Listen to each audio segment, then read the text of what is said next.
You're listening to Cards to the Moon, a podcast about trading cards from both a collector and investor perspective. We hope you'll stick around for the ride as we take a deep dive into the state of the hobby, share some hot takes, hopefully some useful advice, and fun stories along the way.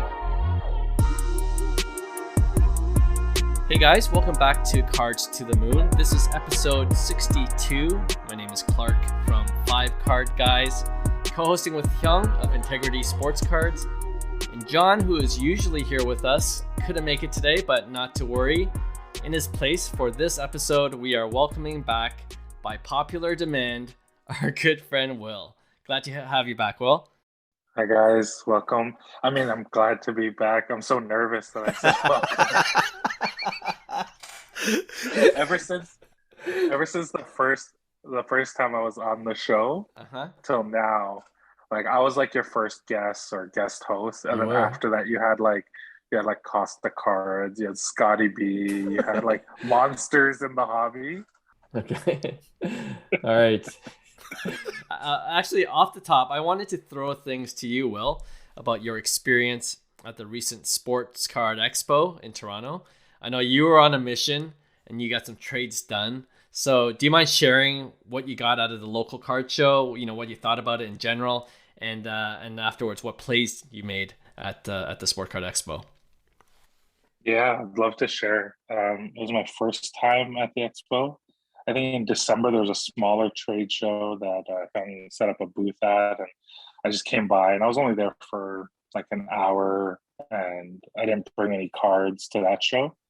But this one I knew it was going to be big, so I wanted to bring a bunch of cards. I wanted to make a bunch of moves, and I did. Like I moved a bunch of my low end base garbage that Hyun was telling me from the start when I started collecting. Like, don't buy those. And I was like, no, it's good value. I can make money on these. So just to summarize, low end, I got rid of 4 or 7 Bichette paper. Nice. 4 chromes, a pink refractor. I got rid of 4 Tatis papers, a chrome Tatis, an SGC 10 pink Tatis. I got rid of Lewis Robert chromes, an Acuna paper, US 250. Right. Highlight was I got rid of Keston Hiura chrome prospect. I think I valued it at like. Who was taking those? You know what? A really good contact that I've made in this industry, and I'm not gonna put their name out there, but they were kind enough to take that off my hand. Oh man, you might have to share that contact info in the private chat. Yeah, I got some stuff. Yeah, exactly. I of those, but I was also able to. I also traded away some nicer stuff. Like I had a PSA 9 Vladdy Kaboom, and I was happy to trade out of that because I actually have a Vladdy Kaboom SGC 10, Vladdy Kaboom PSA 10, and a Vladdy Kaboom BGS 9.5. Wow! And so, who needs the PSA 9? Yeah. And the Vladdy Mystery Rookie Auto PSA 9, and I love that card, but I think I want to trade up to a 10 at some point. A second year Gold Cup super short print of Vladdy, where he's kind of holding the baseball bat in his hand. Yeah. And then I traded away the Mike Trout auto card that I ripped when we were all over at Hyung's house and having a group break. Oh, right. That's right. Yeah. So I traded all in all 31 cards for a combination of cards and cash. Holy. Yeah, just a couple of the cards that it was a lot of work. It was a hustle and a half. Yeah. But the key cards that I got back were a Jazz Chisholm Stadium Club rookie auto, and it's an orange foil out of 5. Oh wow, nice! Yeah. I didn't know you picked that up. Yeah. The guy who was at the booth, he bought it a while ago. He couldn't sell it for anything, so he gave me a good deal. He gave it to me at kind of near what he bought it for. Right. An Ohtani photo variation rookie card, an Acuna Purple Chrome rookie auto. And the thing that I'm happiest about is I was able to get a Lewis Robert Independence Day parallel out of 76 PSA 9. Sweet. I feel like if he ever gets, I don't know, just if he starts doing what he's supposed to be doing on the field and gets more hobby love, that card's going to just shoot up. So, so those are pretty much, huh? No, I'm telling you, like when I was there, like, and I seen the rush kind of come in, and there was Will just on a mission, just going down the aisles, fast paced. Like he was getting after it. Initially, my wife only let me go on the Friday.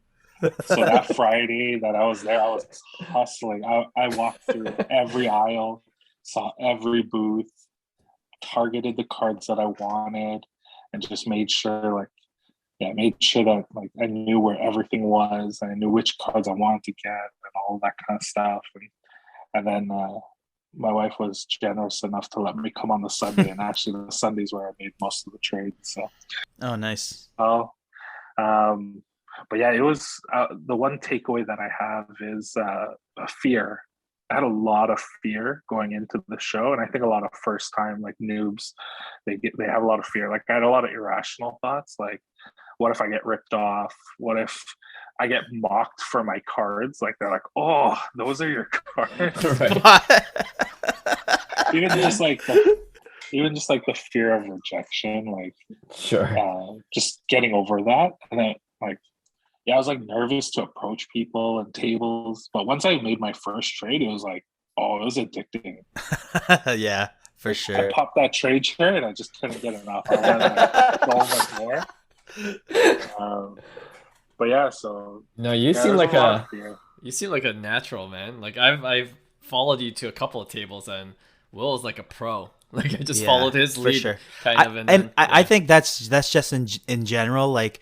Will, I know Will, he's a sales guy at the end of the day, right? So it's like he knows how to wheel and deal, and it helps in the hobby, right? And you see like a lot of younger kids too. I love it when the dad and son, teaching them the ways, and they're trading up and learning all these business skills really into selling, right? So I enjoyed the card show for that, just seeing people hustling and making deals like Will. Like that's a big day. That's a big weekend for Will, and for his first time. That's you went to work. Kudos to you. Yeah. Yeah, I'm looking forward to the one in November. I think now that I got one under my belt, I think the next ones will be a lot more fun.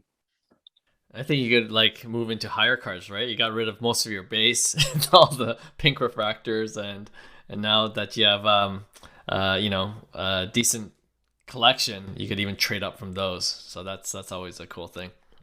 Yeah. I was definitely, by the end of it, I was targeting some bigger cards, like a Curry refractor rookie, and like stuff that I have no business getting right now. But I was just like, if I could somehow trade some of this, but yeah, one step at a time for sure. Yeah. You know what I found challenging before we go on to our next segment, like because there's so many hockey cards, we were limited in who we can trade with in terms of baseball and basketball. Right. Did you find that as well?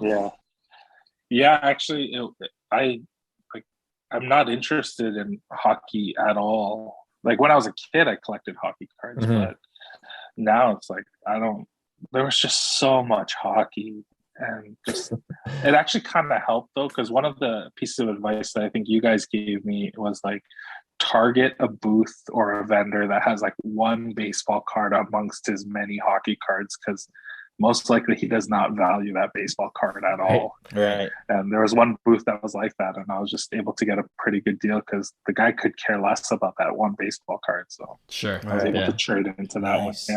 Yeah. I also remember too much hockey. And then when you find that one booth that has baseball, like I remember Will says like, hey, did you go to that one booth? I'm like, no, I didn't. Where is it? And then, we just congregate there and try to make deals. Well, I just love that the four of us that were at the show, like us three plus one, at the very end of the show, we all end up at that one booth watching this monster trade with the Gatorade bath and the soda refractor. And I was just like, which we talked about, yeah, you guys talked about it. And I just remember like just standing next to John and Hyung and being like, I was a part of this. Had nothing to do with it. I was like, yeah, like I felt like this high just from watching the trade go down. So yeah, that was a big like kind of like spontaneous trade, right? Yeah, so yeah, the best kind of trades. They're the best kind of trades, absolutely. Yeah. All right, thanks for sharing, Will. Yeah, I'm sure we can't all wait until the next show in November at the Sports Card Expo in November. So, yeah, we'll have you back on then for sure, if not sooner. All right, let's move on to our next segment we call Hobby Headlines. So one of the things we've been saying over the past few episodes is that in this bear market, which doesn't seem to have an end in sight, investing in cards can be a risky proposition, although there's good opportunities out there. But we also said maybe it's a good time now to focus more on the collecting side of things, where it's not just about the flip. More specifically, I wanted to talk about the art of set collecting. And by set collecting, I'm not just talking about, collecting the entire checklist of a certain sports card set, but it could also be trying to complete a subset or, those insert sets, maybe different short prints of a certain player from a set, or as Will can share in a second, it could be all the parallels of a specific player from a particular set, chasing the rainbow, so to speak, right? So Will, again, you want to kick this segment off by sharing who you're collecting now. We already know, but for the listeners out there, and why you decided to go after this one player from this one set. Yeah, I gotta start off by apologizing to you guys because in our group chat, all the purchases that we make as a group kind of all come funnel through that one group chat, and you're just seeing like 30 cards of like right. like $1 value cards just coming through, and it's just wasting all your time. But yeah, I love set collecting. I think a lot of my recent purchases have been geared towards that. Mm-hmm. And it gets back to like the joy of collecting cards as a kid. And I realized like the making money part, it's nice, it's fun. It's always nice to make money off your hobby, but like it's too much of a grind if it's just about making money. So I've been focusing more on just collecting things that I love. And that it goes back to what you guys say every episode, just collect what you love. Yeah. So my big collection, or my big set collection is Hyun-Jin Ryu's 2020 Top Series 2 Rainbow. And so what that is it's his first card with him in a Blue Jays jersey. Yeah. And, him coming to the Blue Jays in 2020 was a dream because he's the best Korean player to have ever played in the MLB. And he's come to our hometown team, the Jays.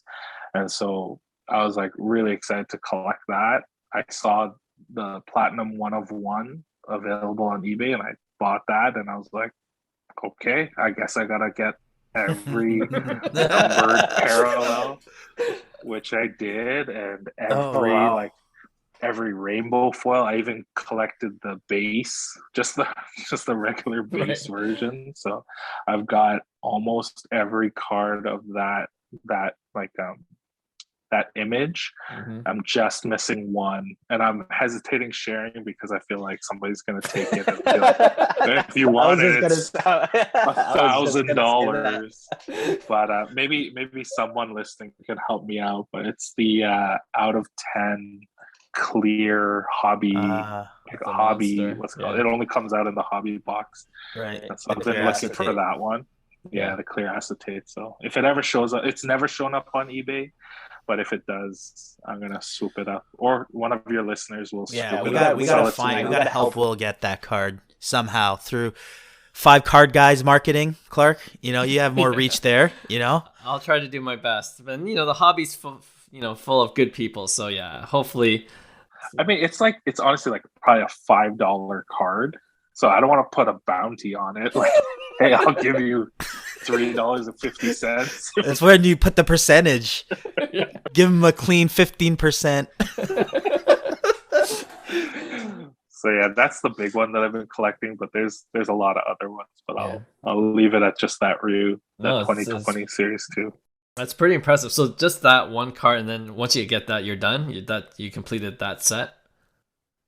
I mean, technically there's like a super fractor of the Right. sapphire, but Yeah, you did paper. It's like a paper rainbow, right? Or are you doing chrome too? I don't think it had chrome. In I don't know 2020. why. I Yeah, don't maybe think it had he the wasn't chrome. in it. Yeah. Yeah.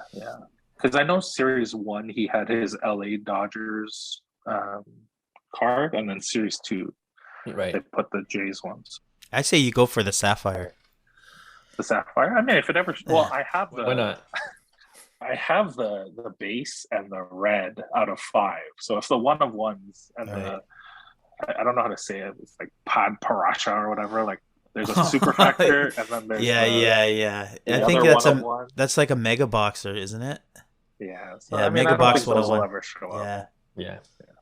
Yeah. I'll be happy with my out of 10 clear if I can ever find it. So yeah, for all our listeners, if you see one, yeah, just let us know. We'll hook you up with Will, and then get that deal done. Hyung, have you targeted a certain player like that, or try to complete a set yourself? You know what? I do appreciate like set building. I recently seen someone sell like it was all Topps Gold PSA 10s. I don't know if you guys seen it. It was in a Facebook group, but all the top.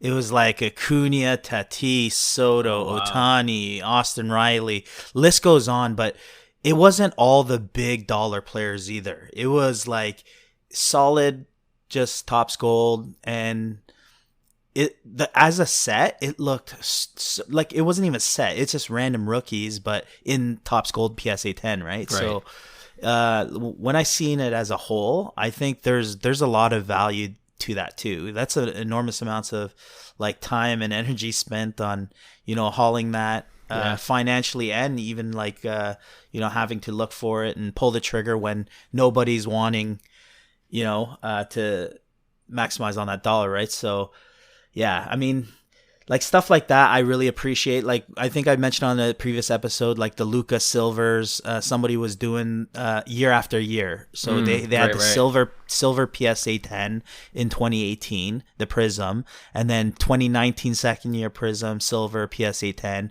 2021 silver, and the list goes on, right? So it's relatively affordable. So it's not like, you have to, pull out loans and stuff to do this. Like I think it's something that we touch upon all the time about buying what you love or collecting what you love, right? So stuff like that ends up becoming kind of eye candy almost, right? When you see kind of like a set, I did it a bit. Like I love the Independence Day parallel, and one of my goals is to own, like, because Independence Day is relatively new. In 2018, I believe, was the first year, and it was the probably the best year. But doing like independence on the top, like guys like Soto, Ohtani and Acuna, right? And then you add Tatis to the mix, like stuff like that. Where in the long run, I think if you have those monsters all together, like that's a pretty cool, Incredible, Mm-hmm. just incredible, like long term, right? So. I always love that, like, my collecting is like the $10 card, and Hyung's collecting is like the $10,000 card. It's like, something to aspire to, like.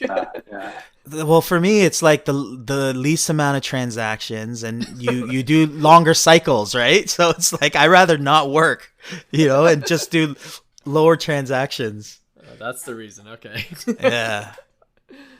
Yeah, no, it's no, that would be impressive if you could pull that off. And I think with set collecting, it's part of the journey is the fun, right? Like going after it, and then especially when there's one or two that you're missing, and you're always looking out for it, and then that rush you get when you find one. So that's what I like about set collecting. Yeah, I haven't done it myself recently, except for the home field advantage that I've been talking about in the past couple of episodes. And because before that I was just more getting back into investing, trying to do the flip. But once I started with the home field advantage, I thought that look cool. Like that's one of the reasons. Actually, I was going to ask you guys like what factors you guys consider before trying to go out and complete a set. And I think one of them has to be like visual appeal, right? Like you were talking about Independence Day, Hyung, that looks cool on its own, but as a set, would it look even cooler? Chasing the rainbow, always the fun thing to do, right? Like what Will's doing. And with the home field advantage, I just like the look, you know, like it's a ripoff of the Panini Downtown, but I don't care, you know, it's like it's and it's you know, another thing is that it was doable. It's a checklist of 10, so I know I could try to complete it, and you know, of course, the projected cost to complete a set is also a factor. So I actually just completed that, and Will donated his Bryce Harper home field advantage to me to help me complete that set. So I appreciate that, Will. The only thing is, go ahead. No, it's just like I messaged you and I was like, man, I've honestly learned so much from the podcast and just so much from like talking cards, like in our group chat and stuff like that. I feel like I owe you and Hyung and John so much more. So I was like, you can have that Bryce Harper. Like I was just happy to pull it. Like I was just ripping garbage top series 1 blister packs. And I was happy to find it. That's a big pull. It is. Yeah, but then the luster dropped almost immediately, and I was like, I don't even want this. So I was glad I could help you complete your set. Nice. Appreciate it. Yeah, appreciate it. The funny thing is, like now with Top Series 2, they came up with another set of home field advantage. Right. So I don't know if I'm happy about it or sad about it. Like, oh man, I gotta go for it. The Wander looks good. The Wander looks good. I think Wander that's going to be nice, a good, a nice long-term card too.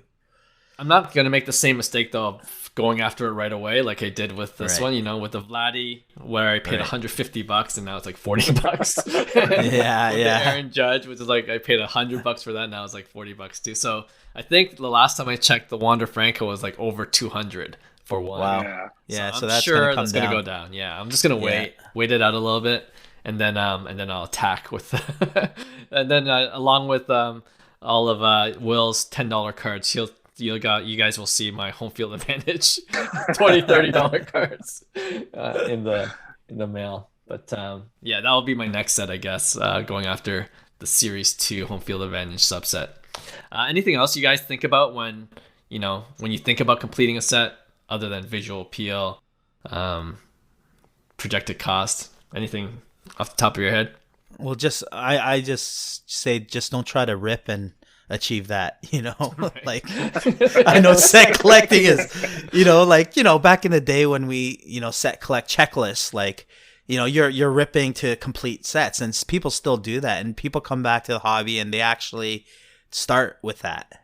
Right. They build like a set of top, but then it just makes no sense in terms of like financially. You're just literally getting crushed, right? So and you'll get like doubles, triples, quadruples. You could probably build like refractor sets. You know what I mean? I have to confess something. That's exactly what you did, right? So because I couldn't find this out of 10 clear Ryu, and it was 2020 Series 2. That's Lewis Roberts' release. Mm-hmm. I bought 3 hobby boxes thinking somehow magically the clear out of 10 would be in one of those 3 hobby boxes. I didn't even get an auto out of those 3. You know, you always get the relics. I always get the relics. That's brutal. So brutal. That's how desperate I was getting to get this out of 10 clear. Oh jeez, that's definitely the worst way, Hyun. That's definitely the worst. Yeah, you definitely don't want to rip. Try, just buy singles is what I'm saying. Yeah.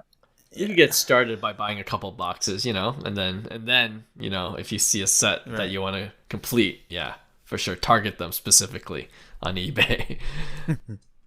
All right, all good advice. Hope we inspired some collectors out there to try to complete a set of their own for fun, especially with this bear market. Like investing and flipping is a lot more difficult to do, so might as well really go back to the basics and collect what you love. It's what we always say. All right, let's move on to our next segment we're calling Dead Wrong. We actually did this before and we haven't done it in a while, but we want to, hold ourselves accountable. So in this section, it's about any plays we made that didn't turn out so great for us. Like, are there any cards you sold at a big loss, or you're still holding the bags on. I'm sure there's a lot of cards we invested in that are now a fraction of the cost because of this bear market we're in. But yeah, I could start for this section. And this is I think this is kind of out of my control, but I ripped open a 2021, I think it's 2021 Topps Chrome baseball set with you guys actually. Right. And I hit that base Lewis Robert.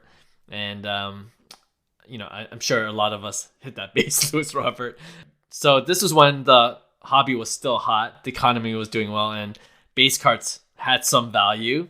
And I decided to get it graded, submitted it to PSA, finally got it back over a year later. And I sold it at the Sport Card Expo for $30 Canadian, right? So I got back the cost of grading at least. But yeah, I was dead wrong about, I was dead wrong about getting pretty much all my base cards graded, as it turns out. Who could have known? I got one more, but yeah, I'll throw it to you guys. You guys have one to share yourself? For me, basketball just absolutely demolished me. Just in general, like guys like Trae Young, like I don't know, like there's some cards that I'm like, Trae Young's so good, and his cards are worth nothing, right? So a lot of stuff like his courtside base. I know it's base, but it's still low pop, and it's out of the 2018, select set, which had Luka's courtside, and at the time Luka's courtside was astronomical, right? So you would see the potential in that card, and then it was that story of how low can it go, right? Like there's support here, and then it breaks up, it just keeps on going, right? So I mean, I've sold at a loss just to kind of recycle money, but I've also been buying even cheaper than I sold, right? So it's like as I keep on selling, I'm buying though, right? Like I'm buying back on a cheaper price, because there's a point in time where I'm like, it's too low, the price is too low, and there's not enough supply out there. So I'll load up on stuff like that where it's lower pop, and I think cards that have legs, right? So but yeah, I would say Trae Young and basketball in general, even Luka. I think a lot of us, we're bullish on Luka this year, and his cards just kind of fell back to reality, and this was the longest we've seen Luka. Like Luka's card always been hot, even before the hobby, right? So this is the first time ever we're seeing Luka cards at a price where it's like actually reasonable, right? It's actually, in play now, right? So, basketball in general, I think, was tough this year for me. Yeah, you're not alone. I wonder how many episodes we recorded in the past saying, Trae Young, man, you got to buy. Unreal. Yeah, hopefully when the season starts, I don't know. I still think he's a buy. Let's add this episode to the list. Dead wrong. Dead wrong next time. Yeah. Yeah, I'm with you. Well, I mean, like, I don't collect basketball. Like, luckily for me, the barrier of entry, or the cost of entry into basketball at the start, was so high that I just couldn't wrap my head around, like, why is a Kobe White rookie card like 10 times more expensive than a Vladdy rookie card? Like, it made no sense to me. So I couldn't get into basketball because the price point was too high. But I don't understand. Like, Trae Young is he is so talented, and he's leading that team, and just like, how is he not a buy? So I don't know. I don't play in the basketball market, so I don't know. You dodged a bullet. I did. Except I bought like 2 De'Aaron Fox rookie cards, thinking like, and that's actually one of my dead wrong things. Like, thinking that I would care about sports and cards, or like players that I just actually don't care about, thinking that they would become valuable to me, and just like, it's so useless. Like, I hated looking at those De'Aaron Fox cards. I was so glad to trade them away. But I guess my dead wrong is like loading up on base, like I've joked about before. Yeah. I think the bow papers I was getting at about like 90, 100, and the bow chromes were like almost 200. And when I traded them at the Sport Card Expo, it was like valued like $25 and $30.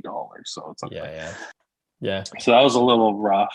I would say my biggest dead wrong though is Nick Madrigal. I really thought that he was gonna be a thing. So I bought an orange out of 25 Topps Chrome rookie auto. And I remember showing it to Hyung, and I was like, Hyung, look at this sick card I got. He's like, that's not it. I think that's not it. Well, that's not it. And then when I got the card, like right after, he got traded to the Cubs. And so I thought he would be a part of this monster White Sox lineup. And he wasn't. He hasn't done anything on the field. He hasn't done anything in the hobby. And what's even worse is when I sent it off to grading and his card came back as a SGC 9. It's even less valuable. That's a kick in the nuts. Yeah. I would say that kind of leads to the biggest dead wrong is buying raw on eBay and thinking that they'll gem because it's a risk. It's too hard to tell. Yeah, it's a big risk. Yeah. I mean, you could get lucky. You could get lucky for sure. Like I've done it earlier when I got back into the hobby, but now it's definitely riskier because, with more people in the game, there's a reason why that raw is listed, Right. Whereas before it's like, oh, I'm back in it. I don't want to go through the hassle of grading, but you have more savvy sellers now out there. So you got to be aware. For sure. Yeah, that's true. Nick Madrigal, to your credit though, like he was a top prospect, right? Like he had some hype built in, but we said it, I think like in one of our interviews with Scotty B Cards, like prospecting is highly risky to begin with. Yeah. But it's all for the Nick Madrigal pump and dump. So let's just keep talking. Madrigal's coming back, boys. He's heating up. He's been working out. He's gonna. But that's honestly when Will, you came into the hobby. That's one of the reasons why I stayed. With certain players. Because of the pricing, right? Like, there's a reason why the Sotos and Tatis still, at the end of the day, they hold a lot of value. Is there's so much hype around them, and there's so many. It's not just about stats. I think a lot of people equate stats to, well, this guy's better than this guy. How come prices aren't the same? Like it's just the way people think as a whole community. You have to see it in that view. And when people like Tatis, Soto, the Guerreros or Acuñas, their prices, they're gonna always have the hype as long as they're playing, because most likely they're doing something ridiculous every day, right? So, and they become the face, especially in a connected society like we're in today. Everything is, digital. Every information is available for us. So we see things instantly, right? And I think that's the key to these prices. Whereas before, you wouldn't know. You'd have to read the newspaper to see what Bo Jackson did last night, right? So, yeah, for sure. The thing about, like I remember just going back to Madrigal one more time. Yes, the pump. When you start collecting, like we talked about it before, I think, where it's like home runs matter. Like people like the power, and I remember Madrigal, like he had everything but power. Like he had super high average, good eye, and those guys just don't translate into the hobby. I thought like a 333 batting average was like real sexy. Right. I know that people would feel that way, but no. But on the flip side, you look at guys like Pete Alonso, Aaron Judge, guys who absolutely mash that get no hobby love as well, right? So there's a certain type of marketability too, because if you think about it, Pete Alonso is absolutely crushing it this year too for the New York Mets, and same with Judge for the Yankees, the two top teams, in the MLB. So it's like he gets no hobby love still. When is he going to get that hobby love, right? So I don't think this year, you think? I think Aaron Judge is there because Judge?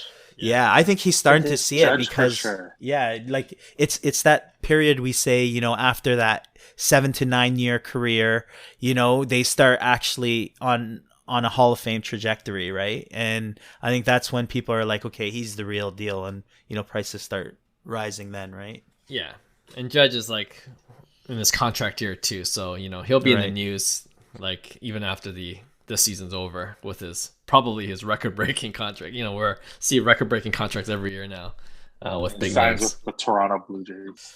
Oh man, hey, I don't think that would ever happen. You hear the rumor of Soto coming to the Jays? Come on. Oh, I heard. I that prefer rumor. that. I think I started that rumor.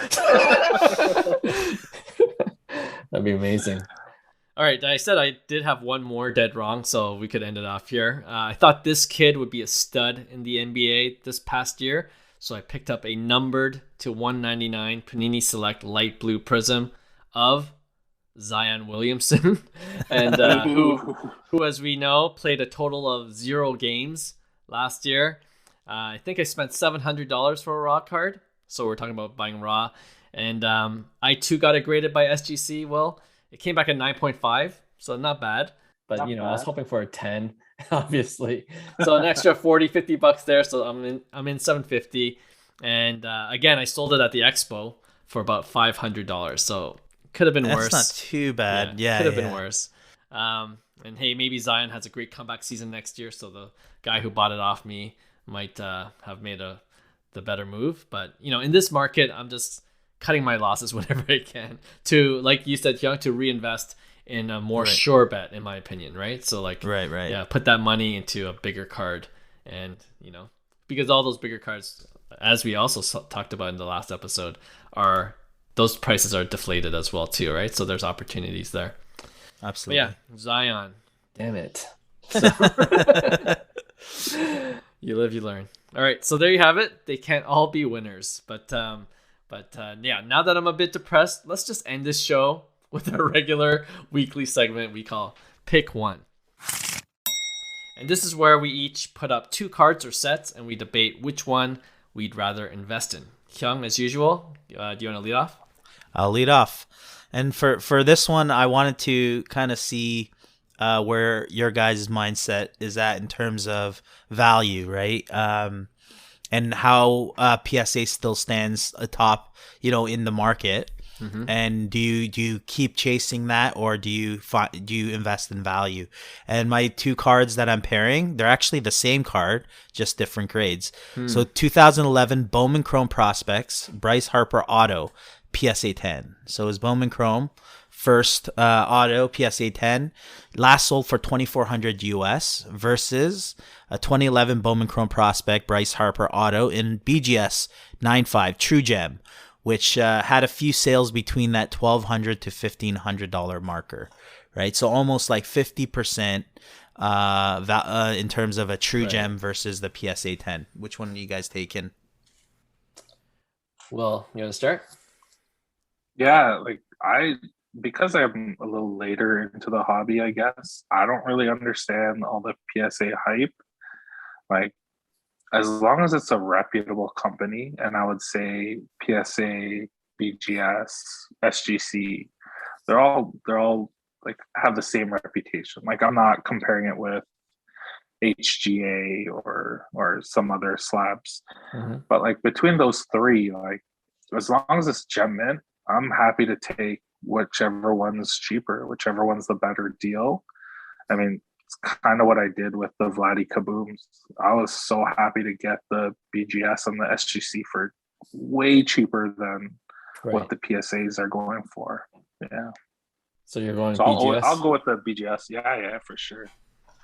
I mean, I don't understand the grading and the like True Gem. I don't think anybody plus. I don't think anybody understands grading. Will, is it like no? But is it like let's say you have like a Gem 9.5, but like you have 1.9 and 1.10. Then do you? It's not a True Gem. It's not a True Gem. Yeah, but do you call it like a 9.5 Gem plus minus? I don't know. It's just there's too many things. It's like, I don't get it, but yeah, I'll pick the Bryce Harper BGS 9.5.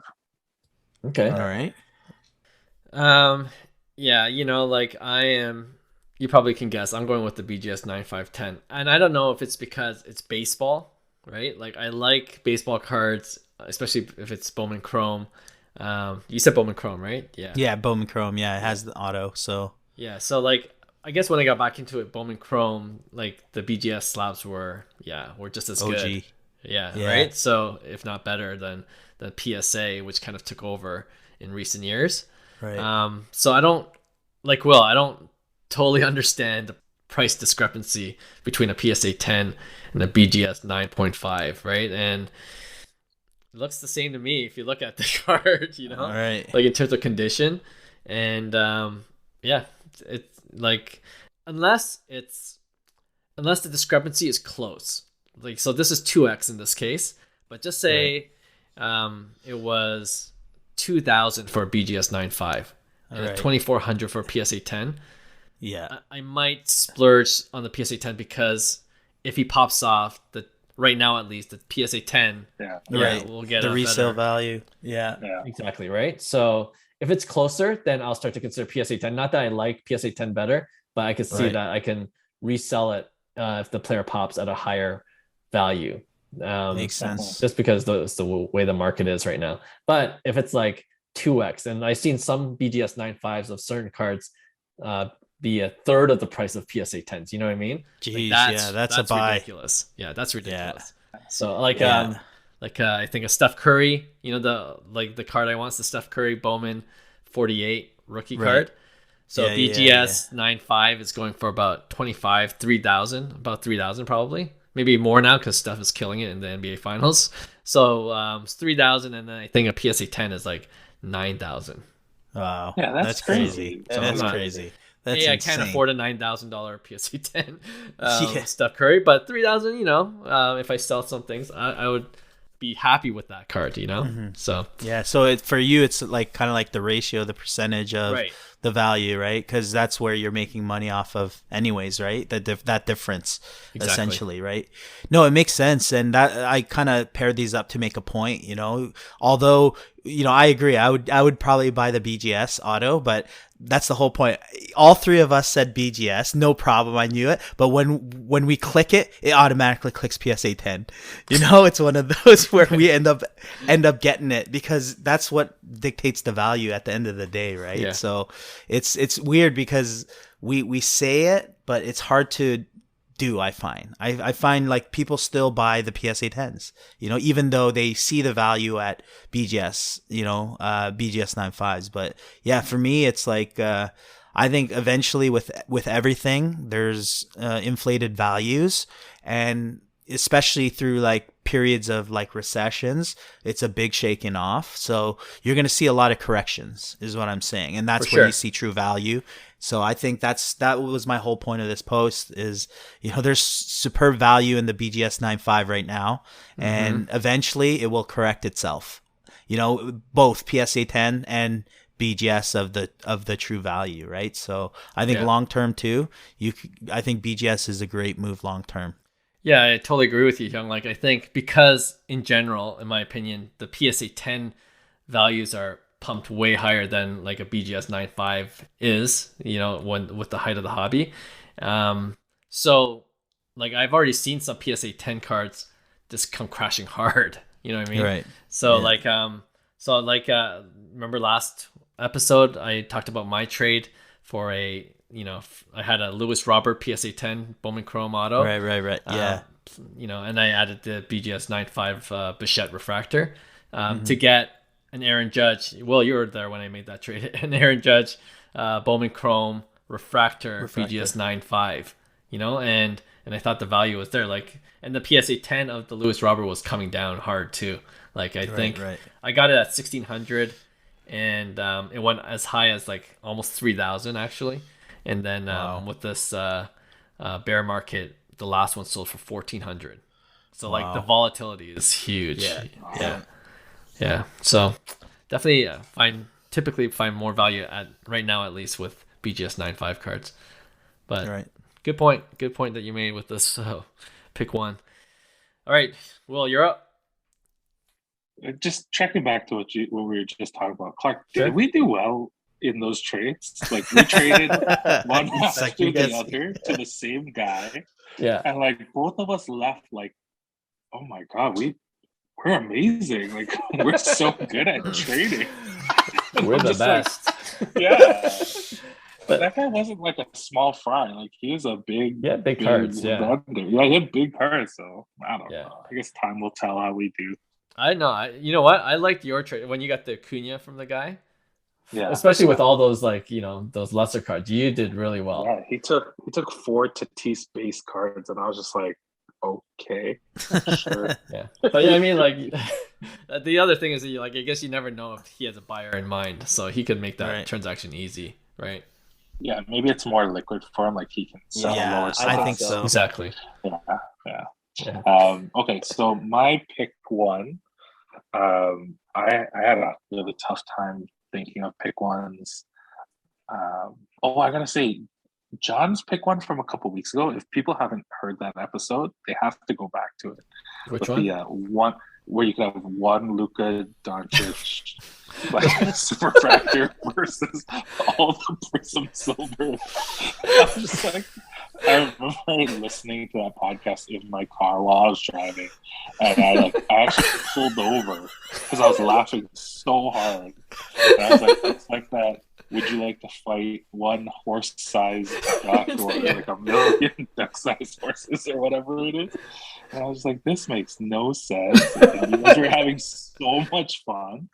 And then when Hyung came back the following week and you asked him, and Hyung was just like, you could tell he was just like, what are they talking about?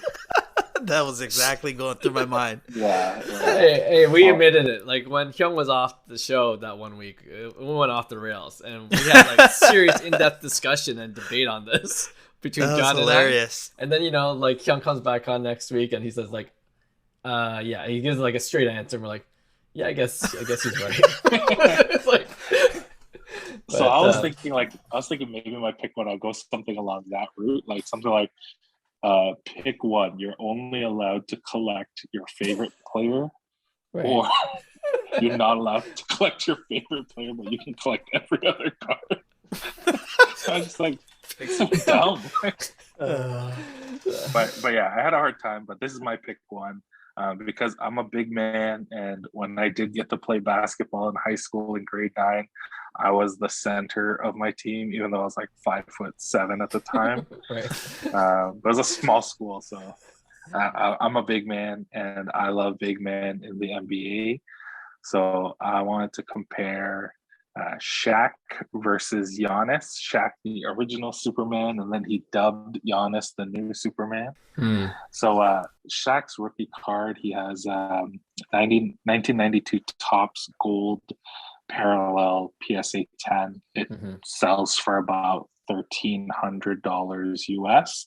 It has a pop of 664 versus Giannis's 2013 Prism base PSA 10, which sells for about $1,000 US, and there's roughly 2,800. Which one would you rather invest in? It's a good one. Go ahead, Clark. No, I like this one too. I like both players a lot, but like I'm on record for saying I want a Giannis card. I think even now he's underrated. But I wanted, when I got back into the hobby, I was looking at that Panini Prism base card that you're talking about, right? PSA 10, and at the time it was 300. I'm like, man, Wow. that's a lot of money. Like I thought about, So, but now, like, how things have changed, right? We talked about it off the top of the show, base cards, graded base cards. Like I've never won off a graded base card yet, right? So, the thing is, I've never really believed in base cards. Like I didn't understand the appeal of it. But then when the hobby was hot, people were making money off base cards. I'm like, I gotta get in and try to do this myself. And now I've lost a lot of money doing it because of the stupid timing of PSA subs returning back to me. And so now, that's my position. And I see this base card of Giannis, Panini Prism. It's nice, but, and then, of course you look at the silver, like that's out of our price range, it's 5 figures, right? So Yeah. I'd rather have another card, not a base card. Maybe like even an NBA Hoops Gold of Giannis, PSA 10. Something that differentiates from just a base card of that set. So, and then, you look at Topps Gold of Shaq. Like there's a Topps version, but I love Topps Gold. Like, Derek Jeter's Topps Gold. I love that card too. You know what I mean? Like I like that set. And it's a lower pop count. Shaq's already like culturally relevant, especially with his ESPN hot takes and, as an entrepreneur, and, Shaq is in the media all the time. So I love Shaq as a person, player, and in particular this card, Topps Gold. So for me, it's an easy decision. Topps Gold, Shaq. That's my vote. Nice.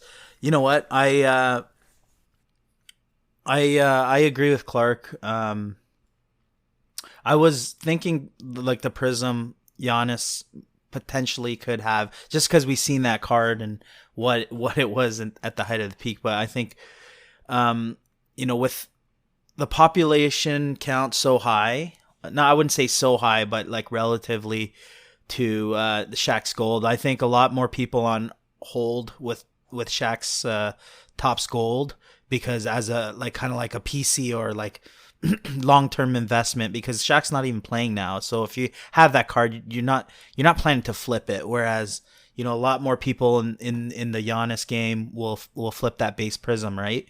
So I think especially now in terms of where we are with the whole economy, I would say the Topps Gold is a pretty decent investment at $1,100-1,200 for one of the best big mans in the game, right? So to have ever played, right? So I'm going to go with Topps Gold as well. And just on a side note, we submitted a Topps Gold Shaq in hopes that it would get a PSA 10, which we got a PSA 9, but then I realized there was a huge crease in a corner, and then I was shocked that it even got a PSA 9. Shout out to PSA for the consistency. Just wanted to say that. Had they get that shot in. It wouldn't be an episode. Yeah, it wouldn't be an episode throwing a shot at PSA. That's funny. What are you doing, Will? One of the things that I hate the most is when the three of you all have a clean sweep and you're like, yep, we all think the same way. So actually, I was thinking Shaq because of what you guys said, cultural relevance, and just like, I love Shaq, like growing up watching him. Mm-hmm. But I'm going to go contrarian. I'm going to go with Giannis just because I think he's still got so many more playing days, and he's got so much more time to build up his stats and his stature as a player. And I think, I don't know, when I see a pop count of 2,700, you guys are saying like it's a high pop count, but I'm coming from the world of like 20,000 pop count of Boba and 18,000 Acuñas and all that stuff. So when I see 2,700, I'm like, man, that's low pop. It is relatively low pop, definitely for base. Yeah, like base count. Like Luka, like aren't like Lukas and Zion for sure. Yeah, 20K. Yeah, anything pre 2018 is gonna be decent in pop count, right? Anything post 2018, good luck. Like you're in the thousands, multi-thousands. Yeah, so I think because you guys picked Shaq, I'm definitely just going the other way. Hey, you definitely filled in for John perfectly. Say the same thing. Yeah. He's devil's advocate. Does he? You guys I always feel like you guys are just like, yeah, we all agree. No, Alex Ovechkin. No. We card. You and John are twins, man. Okay. But no, that reasoning does make sense to me, though. Yes, for sure. All right, we'll end up with my pick one pair. And I chose these guys because, like, with the market being down, like, it's incredible how much it's fallen, right? Like, where their level is for these two, in my opinion, and I'm sure you guys will agree, top rookie cards of the day for baseball. So, yeah, the 2016 Bowman Chrome autograph rookie card of Juan Soto, and just 1 second, I'm looking up the price that I wrote down. I think last sold for $2,750. Sorry, I see it now. Yeah, so last sold for $2,750, versus same set, same year, 2016 Bowman Chrome of Fernando Tatis, rookie auto. Both of these are BGS 9510s, and the Tatis last sold for $18.50. So Tatis and Soto, obvious studs, but one's still valued at $27.50, and the Juan Soto cards dipped particularly hard compared to even Tatis, whose last sold card was at $18.50. What are you going with? Ooh, I'll start off. This is easy for me though. I'm a Tatis guy. I'm gonna go with $18.50 just because the pricing is pretty low. It's the cheapest I've seen it in a very long time. So yeah, I think you're gonna see more retraction potentially on Soto's card, but I could even see Tatis's cards going up at a point just because he's fresh. Baseball's been kind of like sitting sideways, and the hype of him coming back, and if he ends up, having his the way he plays, hopefully, and that's what a lot of Tatis fans are hoping for as well. I think there's potential, and even in that card in the short term as well. So, but yeah, I mean, for me, it's based on price point where it's at. If you're talking, same price, it might be a different story. But with it being almost half its price, I'm gonna go with the Tatis. Okay, cool. For me, like, I love Soto as a player. I like Soto as a player more than I like Tatis as a player. But I think Tatis being on the Padres and the Padres having relevance, and they're going to be in the playoffs year after year, or like close to the playoffs. Whereas, like, I don't know what the Nationals are going to do. Like, Soto's just wasted there.